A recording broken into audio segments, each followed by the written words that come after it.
he came to give. Today, what a pleasure it is, what a blessing it is to open a tap and have water coming, and that too portable, good drinking water.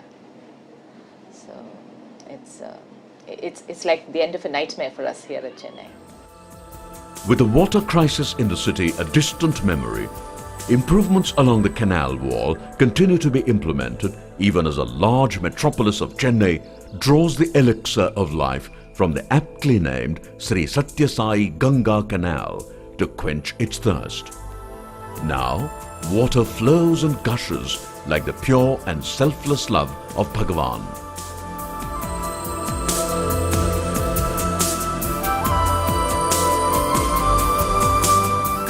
The curtain to this massive humanitarian effort ever undertaken by a non-governmental organization first unveiled in Andhra Pradesh in 1994. After the state government failed to find a permanent solution to the water crisis in the second most arid, drought-prone, economically backward region in the country, Anantapur, time and people witnessed yet again a saga of the unparalleled love of Bhagavan.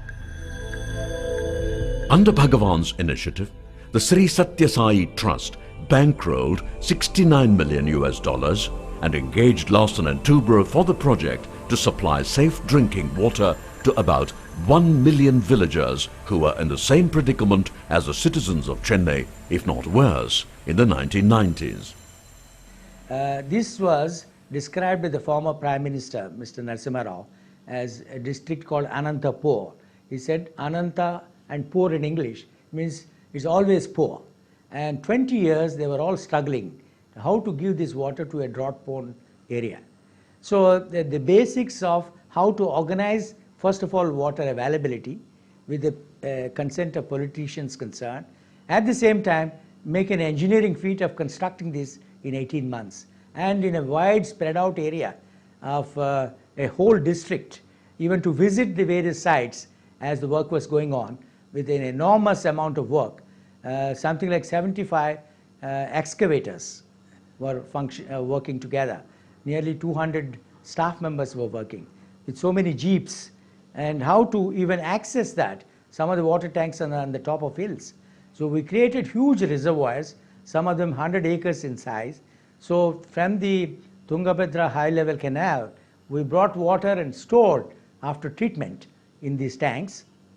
And then we laid 2,500 kilometers of pipelines and 280 warhead water reservoirs in most of these villages with 1,000 cisterns where water is distributed and on tap. All this is an enormous amount of work. It was designed, engineered, procured and constructed in such a short time that is absolutely like a miracle. But the whole way of organizing that work, the contracting, the payment system and all are unique for the first time. So we set an example how water supply for drinking water purposes can be solved in rural and some urban areas where poor people live and they have no other access and the government is not able to perform such jobs. And the uniqueness is if government performs, they have to call for tenders, they have a system, and that takes such a long time and so much of money is wasted, whereas an NGO like the Satya Sai Trust could do things for the benefit of the population at a very low cost. If battling crushing poverty and severe drought were not enough, the villagers in the Rayalaseema region, which translates as land of stones, in the Anantapur district were also prone to waterborne diseases including fluorosis, a bone-debilitating disease from the high fluoride content in groundwater. Mainly it affects the spine and the joints, and when the spine is affected it becomes very problematic for us to deal with them because we cannot operate, and operation will not give a success because it is not one bone, it is many bones of the spine which are involved. And if it is the bones involving the joints where it breaks up, the operative procedure becomes very tough because the bones are very strong enough. To drill a hole, it becomes very problematic.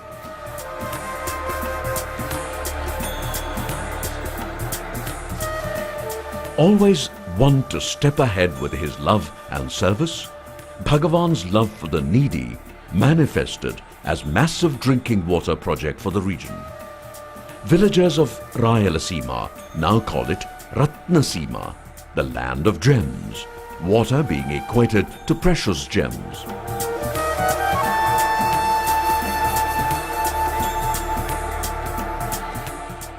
మీ నీళ్ళు లేకుంటే మేము చచ్చిపోతాం sir. ఎక్కడైనా ఉప్పు నీళ్ళు తాగలేక చచ్చిపోతున్నాం మేము.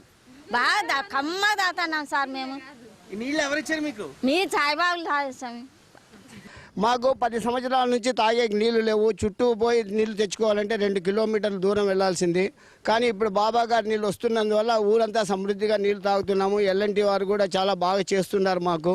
ఎప్పుడు ఏ కష్టం వచ్చినా వాళ్ళకి ఫోన్ చేస్తే ఇమీడియట్గా వచ్చి అటెండ్ అవుతున్నారు. మాకు ఇప్పుడు తాగే నీటికి ఏ విధమైనటువంటి అసౌకర్యము లేదు. ఈవెన్ పశుపక్షాదులు కూడా ఈ నీళ్ళే మాకు ఉపయోగపడుతున్నాయి. మా ఊర్లో ఉండే బోర్లు ఏమైనా తాగాలనుకుంటే పశువులు కూడా తాగవు. ఆయన దయ వల్ల, బాబా గారి దయ వల్ల మేము సమృద్ధిగా నీటిని వాడుకుంటున్నాము. పసిపిల్లలు కూడా స్నానాలు చేసుకునే కూడా బాగుంది. అన్ని రకాలుగా ఆయన దయతో మేము బాగా నీళ్లు తాగుతున్నాం. Pure love, never known to stagnate, flowed in the next phase to the northern districts of Medak and Mahbubnagar, where the beneficiaries were about 800,000 villagers in 320 villages of Andhra Pradesh.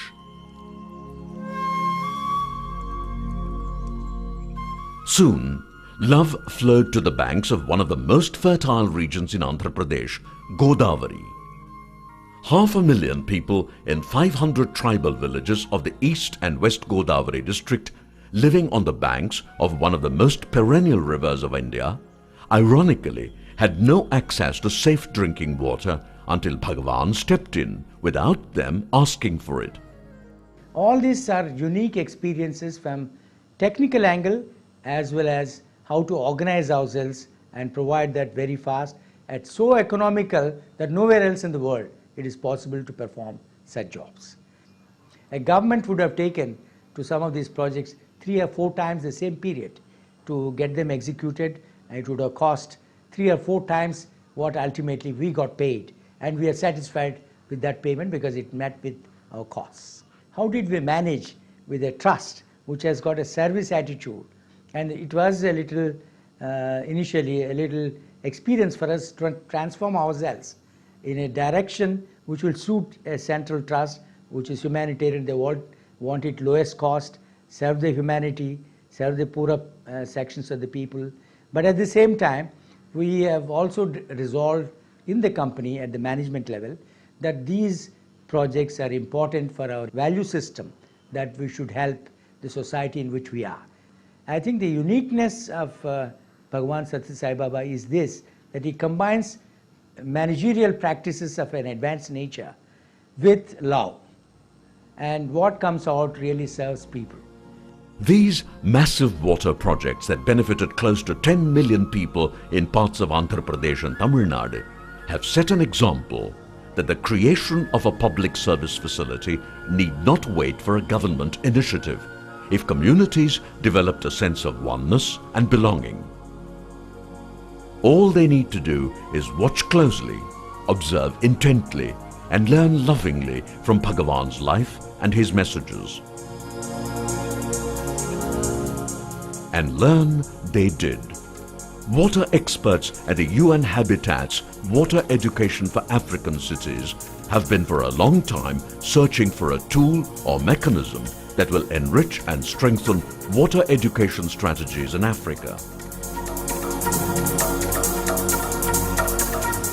They found it and unanimously adopted the human values approach to water management and education projects that were pioneered and implemented in Zambia by the African Institute of Satya Sai Education and in several African countries. The ripples from this water project have reached the shores of East Asia. The massive water projects implemented by the Sri Satya Sai Central Trust in Anantapur and elsewhere in India were presented to the delegates attending the forum. This project was viewed as a practical model on how the Millennium Development Goals adopted by the world's leaders could be achieved to provide safe water to the poor in every part of the world. The Anantapur project was independently evaluated jointly by the UN Habitat and the Asian Development Bank and is being disseminated worldwide as a best practice. These projects have inspired the Sri Sathya Sai Overseas Organization to implement water supply projects in El Salvador and more recently in Uganda, East Africa.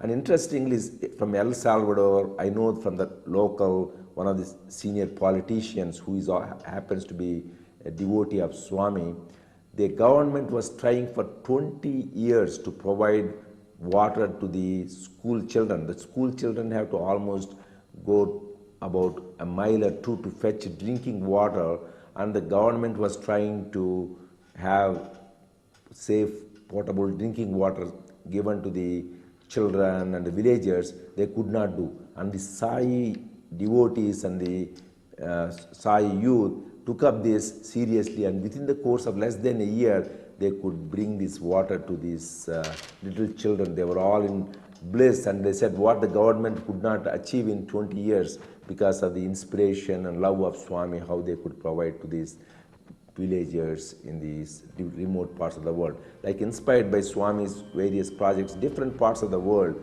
are doing these kind of projects. Lessons from Sri Sathya Sai Baba to mankind all over the world about the power of confluence, of selfless love, service, duty, obligation, unity of thought, purity of mind, determination, will, technology, and a noble vision, as well as lessons on the 5 human values that he aims to rekindle in mankind: truth, right conduct, peace, love, and non-violence, reflect in the water as it now dances its way to the hearts and throats of millions. What seemed like a mirage has now become a reality.